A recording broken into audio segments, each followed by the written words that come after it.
Assalaamu calaykum. Markaan ka hadlayno in dunida maanta lacagta wax lagu halaago, awood xadkeeda dhaaftay oo hal qoys gacanta ugu jirta, hal qoys oo dawladda dhan deymo siiya, maalgeliyayaasha bangiyada inta badan dunida, hal qoys oo haysta kala bar lacagta dunida taala, ama si kale hadii loo yiraahdo, qoyska haysta 500 trilyan ee dollar, waa qoyska ugu qanisan dunida, Rothschild. Haddii aad ku cusub tahay halkan, ha hilmaamin inaad naga mid noqoto. Riix subscribe kadibna taabo gambaleelka. Waxaa isbuuc walba kuu soo dhici doona mowduuceena isbuuclaha ah insha Allah. Waa qoys Yahuudi ah oo ka soo jeeda waddanka Jarmalka. Waa milkiilayaasha bangiga dhexe ee adduunka iyo sanduuqa lacagta adduunyada oo loo soo gaabiyay IMF. Waa maamulayaasha go'aamada qaramada midoobay.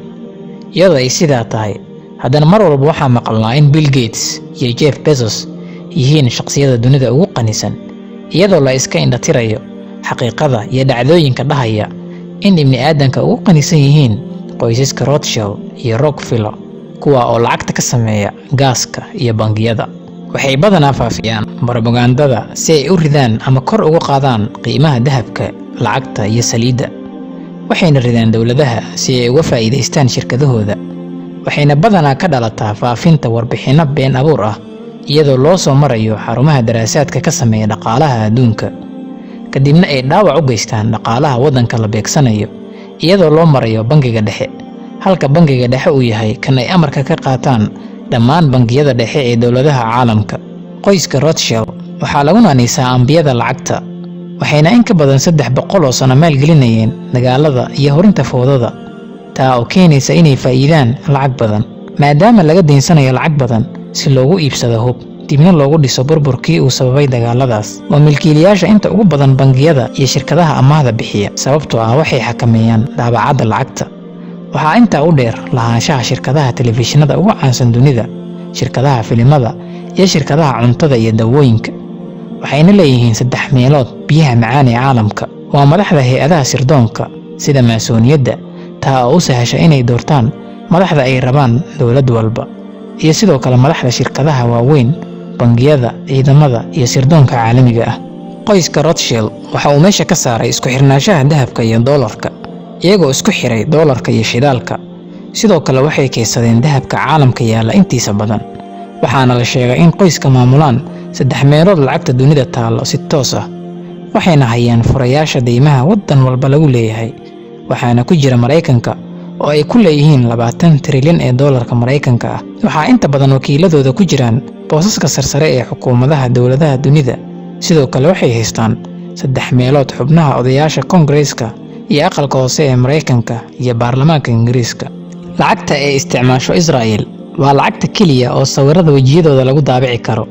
Sidoo kale waa kuwa go'aamiya nooca hubka la isticmaalayo markuu dagaal soconayo iyo dhinac walba nooca hubka ah ee laga iibinayo.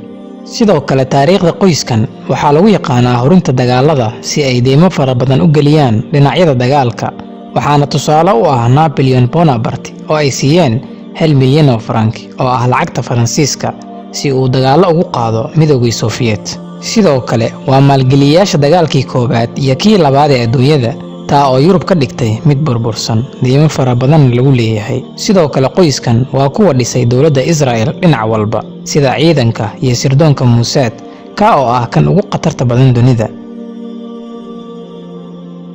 Qoyskan ayaa sidoo kale ka dambeeyay dhibaatooyinkii dhaqaale ee sanadii 2007 iyo kuwo kale badan oo dunida ka dhacay.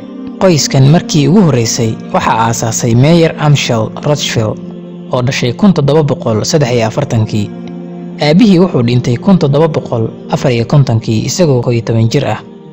Intuu aabihii dhiman wuxuu baray ribada iyo faa'iidada. Wuxuu ka shaqo bilaabay bangiga qoyska Oppenheimer ee Yahuudu lahayd ka oo ku yaala magaalada Hanover ee Jarmalka. Iyadoo wax badan ka soo wareegan, waxaa la arkay inuu aqligiisa iyo xirfadiisa aad u sareyso, waxaana lagu abaalmariyay in share laga siiyo shirkadda. Markuu aabihii dhintayna waxa uu ku laabtay Frankfurt si uu u maamulo hay'adda uu aabihii ka tagay.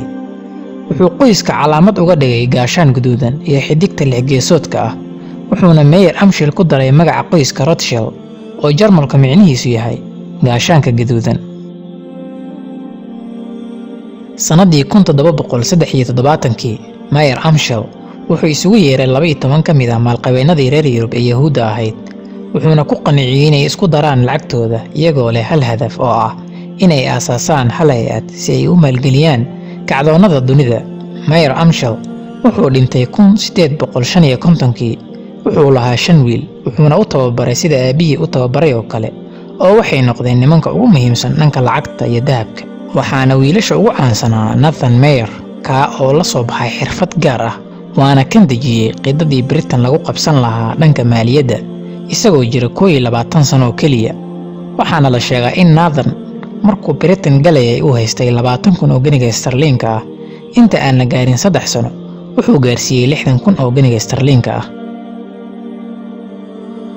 kacdoonnada iyo fowdada ay abuureen qoyskan waxaa ugu caansanaa kacdoonkii Yahuudda ka dhigeen Yurubta Bari iyo kacdoonkii Faransiiska oo calaamadoodu ahayd calaamadda dadka maalgeliyay oo ah gaduud, waana calaamadda qoyskan caanka ku yihiin. ugu dambeyntii, qoyska Rothschild waa qoyska ugu qanisan dunida, waana qoyska daaha gadashisa ka xukuma dowladaha dunida iyagoo aan la dareemaynin.